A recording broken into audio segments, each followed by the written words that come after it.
बिस्मिल्लाहिर्रहमानिर्रहीम। अस्सलाम वालेकुम। एजुकेशन विद शाह के साथ मैं हूं मोहम्मद शाहजहां।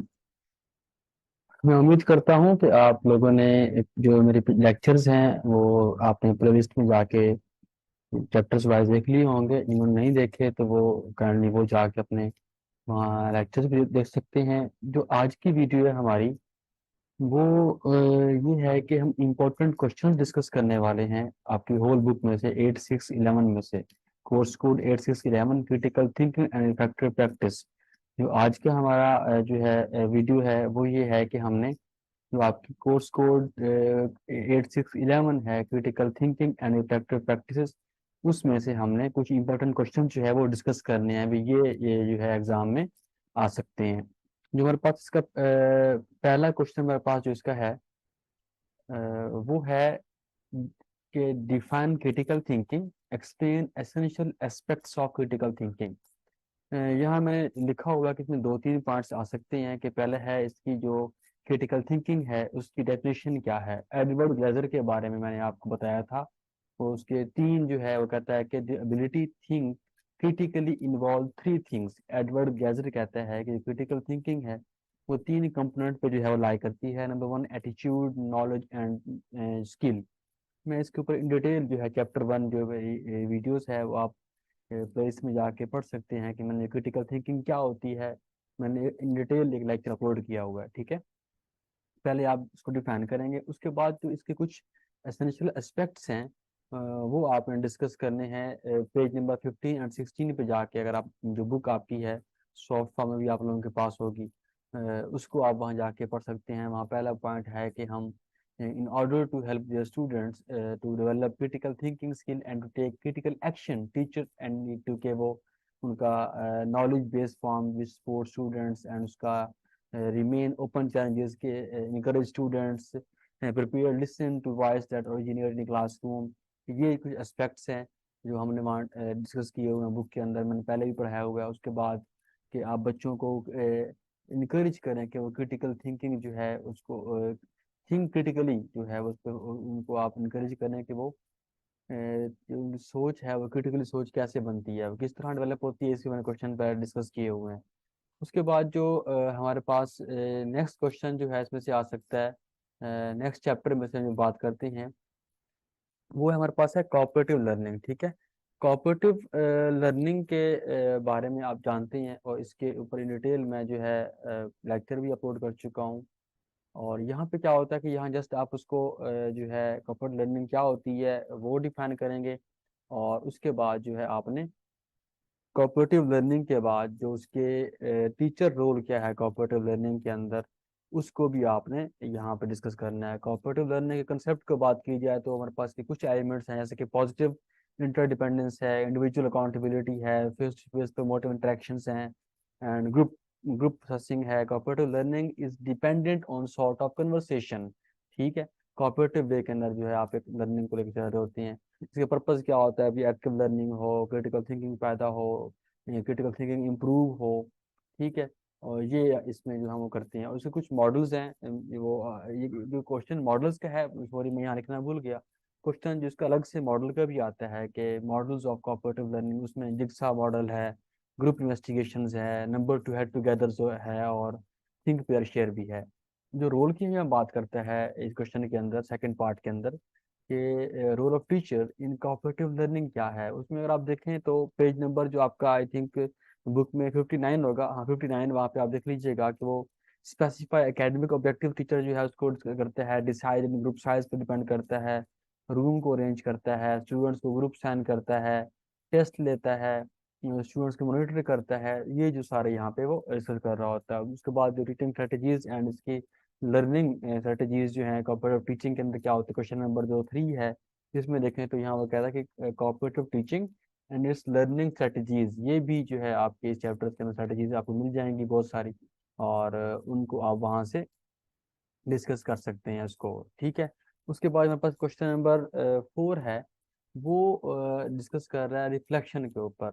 रिफ्लेक्शन क्या होती है और जिस तरह मैं मिसाल दी थी, शायद आप लोगों को याद हो कि जब हम अपना जो है साया मिरर में देखते हैं, अपने आप अक्स अपना देखते हैं, अपने आप को देखते हैं, तो हम क्या देखते हैं, हम मिरर क्यों देखते हैं। मैंने सवाल किया था आप लोगों से कि हम आईना जो है वो क्यों देखते हैं, कि इस बच्चों ने क्वेश्चन उसका आंसर किया था कि हम अपने आप को जो है वो जो हमारे अंदर नज़र आ रहा है अभी यहाँ पे खामी है तो उसको ओवरकम करने के लिए। सेम उसी तरह जो रिफ्लेक्शन की हम यहाँ पे बात करते हैं, तो reflection is complex word with multiple meaning in shared in different इसके मीनिंग आते हैं और डिफरेंट इसको हम देखते हैं। अगर इनको हम रिफ्लेक्टिव प्रैक्टिस की बात की जाए तो is the ability to reflect upon और action in order to keep the learning process cycle के, जो कुछ आप अपने लाइफ गुजार के आए हैं आप उनको देखें, अपने एक्सपीरियंस को देखें, आप उनसे क्या लर्न किया है और मजीद किस तरह आप उनको ओवरकम कर सकते हैं रिफ्लेक्शन के ऊपर। इसके मॉडल्स हैं रिफ्लेक्शन की, जैसे जॉन डेवी है, डी ए शॉन है, डेविड कॉल्ब है।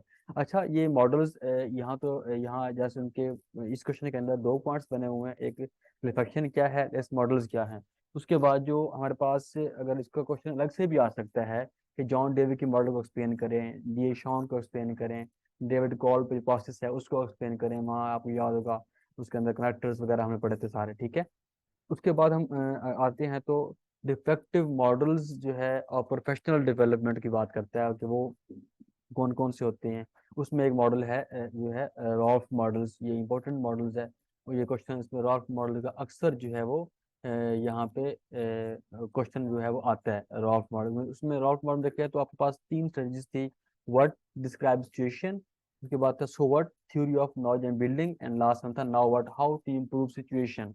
ठीक है, रॉल्फ ने 2001 के अंदर ये मॉडल पेश किया था, इस चीज को उन्होंने इस मॉडल को एक्सप्लेन अच्छे अंदाज में किया था। फिर इसके बाद एक और मॉडल का आता है पीटर्स डाटा मॉडल, डाटा कहते हैं DATA मीन के डिस्क्राइब, एनालाइज, थ्योराइज, नेक्ट, ये अलग से क्वेश्चन बन सकता है आपका, ठीक है। उसके बाद क्वेश्चन नंबर 6 है कि हमारे पास एक्शन रिसर्च क्या होती है। एक्शन रिसर्च के बारे में मैं डिटेल वहाँ पे बात कर चुका हूँ कि रिसर्च एंड एक्शन रिसर्च में क्या डिफरेंस है, वो मैं इसको बता चुका हूँ, ठीक है, एक्शन रिसर्च के ऊपर। और इस यहाँ पे जो है आपके पास जस्ट आपने एक्शन रिसर्च को डिफाइन करना है कि एक्शन रिसर्च होती क्या है।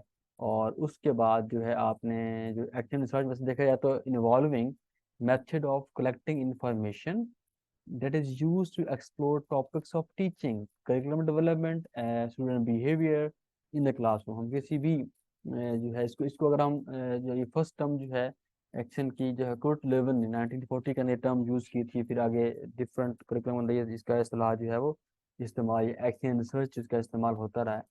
तो एक्शन रिसर्च जो है बेसिकली एक इसको ब्रॉड सेंस में देखा जाए तो variety of evaluating investigative and analytical research method design diagnose problem और वीकनेस। जो भी इशू है जो प्रॉब्लम उसको उसकी जो वीकनेस है उसको हम डायग्नोज करने के लिए भी कैसे इसका सोल्यूशन जो है निकल सकता है, हम एक्शन रिसर्च के थ्रू उस प्रॉब्लम को डायग्नोज करते हैं, देन उसका सोल्यूशन है वो इसको जो है हम वो करते हैं। इसमें तीन इसकी टाइप्स हैं, टेक्निकल है, प्रैक्टिकल है एंड इन्वेस्टिगेटरी है, इसको मैंने डिटेल में बताया हुआ है। उसके बाद नेक्स्ट है हमारे पास इसी के साथ क्वेश्चन है कि how we design action research. इसके ना इसके अंदर पॉइंट्स थे कि पहला पॉइंट था identification of problem, collecting data on problem, second point था, थर्ड था कि हमारे पास organise and analyse and interpret data था, फोर्थ था रिफ्लेक्शन ऑन कलेक्टेड डाटा, ठीक है, एंड लास्ट वन इसके पास था एक्शन प्लान। ये जो हमारे पास था कि हम डिजाइन कैसे करते हैं। उसके बाद हमारे पास नेक्स्ट क्वेश्चन एक आता है कि जर्नल्स क्या होते हैं, ठीक है, कि what is effective journal and explain its benefit as well as discuss some techniques of effective journal. ये क्वेश्चन वैसे तीन पार्ट्स का है, ये क्वेश्चन अगर आया आ भी सकता है तो तीन पार्ट्स में आ सकता है, दो पार्ट में भी आ सकता है, मैंने तीन इकट्ठा लिख दिया क्वेश्चन, इससे इससे मिलता जुलता आता है तो आप इसको अटेम्प्ट कर पाएं।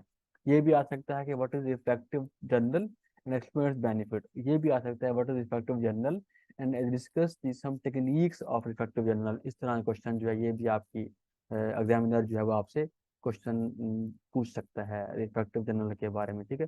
और ये भी आ सकता है जनरल राइटिंग क्या होती है, और आप वहाँ पे उसको बता सकते हैं, ठीक हो गया इसके अंदर। उसके बाद नेक्स्ट क्वेश्चन नंबर 9 है कि माइंड मैपिंग क्या है और इसके जो प्रिंसिपल्स हैं वो क्या है। माइंड मैपिंग का इन डिटेल लेक्चर हमने वहाँ पे डिस्कस किया हुआ है माइंड मैपिंग के ऊपर। और इसके डायग्राम भी आपको याद होगा, सब्जेक्ट फिर आइडिया फिर सब आइडियाज हमने वहाँ डिस्कस किया था कि माइंड मैप क्या होता है, powerful technique which provide universal key to unlock potential of brain. कि आप अपने different question word image numbers इनसे इनको मिला के आप रिदम, लॉजिकल क्वेश्चन वगैरह, जिससे आप माइंड मैपिंग से आपको, जिससे ये होता है कि आप अपने माइंड का इस्तेमाल करके, ब्रेन का इस्तेमाल करके आप जो है अपने डिफरेंट आइडियाज़ को डेवलप करते हैं या आइडियाज़ को रिकॉल करते हैं। ठीक है, मेमोराइज जो आपको पहले की होते थे, इसको आप बुक देखिएगा तो बुजन ने 1976 के अंदर डायग्राम्स के दिखाए थे, structure, images and words, paper वगैरह सब मिलके जो है हमारे पास एक जो है हमारे ब्रेन में स्टोर होती हैं, डाटा स्टोर होता है। तो उसमें क्या कहता है कि माइंड मैप कैसे हम उसको क्रैक करते हैं। पहला point, activate your whole brain and clear your brain of mental clutter and allows you to focus on subject, जिसके बारे में बात की जा रही है आप उस पर फोकस करते हैं। फिर होता है demonstrate connection between isolated pieces of information, कि अपने उन आइडियाज के साथ जो मालूमात के साथ कनेक्शन कायम करते हैं। फिर एक क्लियर पिक्चर डेवलप करते हैं टॉपिक के अकॉर्डिंग।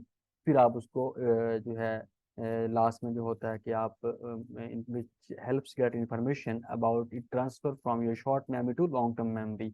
आप फिर अपने उस जो कनेक्शन कायम करते हैं वो आपके लॉन्ग टर्म मेमोरी कन्वर्ट हो रहा होता है। ठीक है, उसके बाद हमने इसके नेक्स्ट क्वेश्चन यहाँ पे आ सकता है, वो है कि कम्युनिटी क्या होती है एंड कम्युनिटी ऑफ नॉलेज क्या होता है। ये मेरा नहीं ख्याल कि मैं यहाँ एक्सप्लेन करूँ, पहले से कर चुका हूँ। आसान क्वेश्चन है कम्युनिटी के बारे में, कि जहाँ हम एग्जिस्ट करते हैं, जहाँ हम रहते हैं, जो हमारा रहन सहन जो है वो कम्युनिटी कम्युनिटी कहलाता है।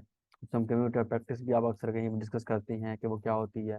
तो जो कम्युनिटी है बेसिकली कि वो आपकी interest area, members engages to join activities and discussion, ये सारे कम्युनिटी में आपके पास आता है। ठीक है, और उसके बाद इस कम्युनिटी ऑफ नॉलेज जो है इसको आप पेज नंबर आपके पास होगा 183 के ऊपर ऑनवर्ड 184 तक। ठीक है, वहाँ से आप इसको डिस्कस कर सकते हैं। और लास्ट वन हमारा जो ये क्वेश्चन नंबर 11 है, what is mentoring and experience this type. Mentoring क्या होता है, पीयर टू पीयर, ये याद आप लोगों को होगा, मैं मेंटोरिंग के बारे में डिटेल बताया होता है। मेंटोरिंग क्या होती है कि आपको ऑब्जर्व कर रहा होता है। ठीक है, और मेंटोर एक आपका होता है जो आप उसको भी ऑब्जर्व कर रहे होते हैं, और जो आप में खामियां होती हैं मेंटोर बताता है कि आप इसको इस तरह ओवरकम करें। और जो इश्यूज आपके होते हैं मेंटोर बता रहा होता है कि आपने इसको इस तरह पढ़ाना है, इस तरह लिखना है, इस तरह स्पीक करना है। तो सारा जो है आपके मेंटोरिंग के अंदर यहाँ पे वो डिस्कस कर रहा होता है। लास्ट वन जो हमारा नेक्स्ट क्वेश्चन है, question number 12, explain Gibbs reflective cycle. Gibbs model जो है हर बार आता है एग्जाम के अंदर, और हर बार पूछा जाता है। डिफरेंट इसके अंदर क्वेश्चन मोल्ड करके पूछ लेते हैं, लेकिन आता लाजमी है। गिब्स की जो, मैं इसलिए इसको एंड पे रखा है कि जरा इसको एक्सप्लेन कर दूंगा। गिब्स जो रिफ्रैक्टिव साइकिल है वो, उसके 6 स्टेजेस हैं। नंबर 1, डिस्क्रिप्शन, कि आप किसी इवेंट पे गए हैं तो आपने वहाँ पे क्या देखा है, क्या किया है, आप उसको डिस्क्राइब करें। What happen, where did happen, कहाँ पे हुआ, वहाँ पे क्या था, क्यों हुआ, व्हाट डिड यू डू, कि आपने वहाँ पे क्या किया। तो ये क्वेश्चन जो है आप स्टेज 1 के अंदर जो है आप इसको एक्सप्लेन करते हैं। ठीक है, और उसके बाद नेक्स्ट स्टेज है फीलिंग्स के बारे में।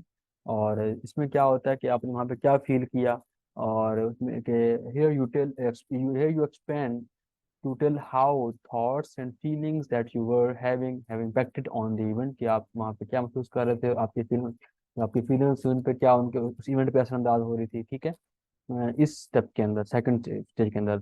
थर्ड वन है इवेल्युएशन, जो कुछ आपने राइट कर लिया है, जो कुछ आपने लिख लिया है, फील कर लिया है, यहाँ पे क्या होता है इस स्टेज के अंदर आप उस जजमेंट को एवेल्युएट करते हैं। You need to bring out positive and negative features, you need to evaluate your action as well as other actions. ठीक है, और इसमें जो है आप अपने दोनों आइडियाज़ को जो है डिस्कस करते हैं, चाहे नेगेटिव हैं या पॉजिटिव हैं, बैड है, गुड आइडियाज़ हैं। नेक्स्ट स्टेज पे जाने से पहले मैं ये सजेस्ट करता हूँ कि आप जो है ना जो कुछ लिख लिया है, जो कुछ आपने राइट डाउन कर लिया, अपने एक्सपर्ट से आप डिस्कस करें, और लिटरेचर, उसके रेलिवेंट जो लिटरेचर है उसको रीड करें, ताकि आप नेक्स्ट जब स्टेज पे जाएं तो आपको उस स्टेज पे जरा इजीली आप उसको राइट कर सकें। नेक्स्ट स्टेज क्या है, डिस्क्रिप्शन। दोबारा से वो क्या होती है स्टेज, इसके अंदर फोर्थ भी कहते हैं इसको और 2 भी कहते हैं। इसमें ये होता है कि आप जो कुछ पहले लिख चुके थे, अब यहाँ पे फॉर्मल अंदाज में आप लिखना होता है, एक प्रॉपर सेंस डेवलप करनी होती है।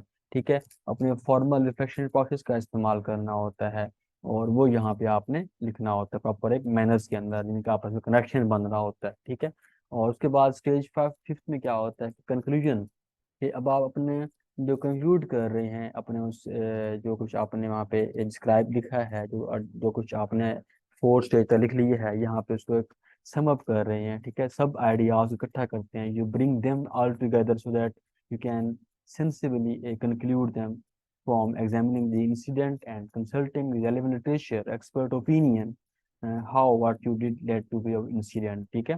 From this, you should be able to make a logical alternative about how you can overcome such situation. यहाँ एक लॉजिकल आप जो है कनेक्शन कायम कर पाते हैं कि आपने उस सिचुएशन से जो है आपने क्या डिस्कस किया, क्या आपने वहाँ पे रिजल्ट निकाला होता है. लास्ट वन होता है एक्शन प्लान. इस कम्युनिटी की बेस के ऊपर आप उसको अब एक्शन लेते हैं, और इस ये एक साइक्लिक प्रोसेस है, ये चल रहा होता है जब तक आपको जो है अपना गोल अचीव नहीं होता. आप दोबारा से राइट करते हैं, दोबारा से डिस्क्राइब करते हैं, दोबारा से लिखते हैं, ठीक है. और इसमें ये था हमारे क्वेश्चंस, जो होप्स हो कि आपको जो है लेक्चर हमारा अच्छा लगा होगा, और आप इस वीडियोस को लाइक कर दें, सब्सक्राइब करें, कमेंट्स करें, और बाकी जो आपके फैलोज हैं उनको शेयर करें ताकि बाकी लोग उसको देख सकें. Thank you very much. मिलते हैं नेक्स्ट चैप्टर की नेक्स्ट वीडियो के साथ. तब तक के लिए अल्लाह हाफिज.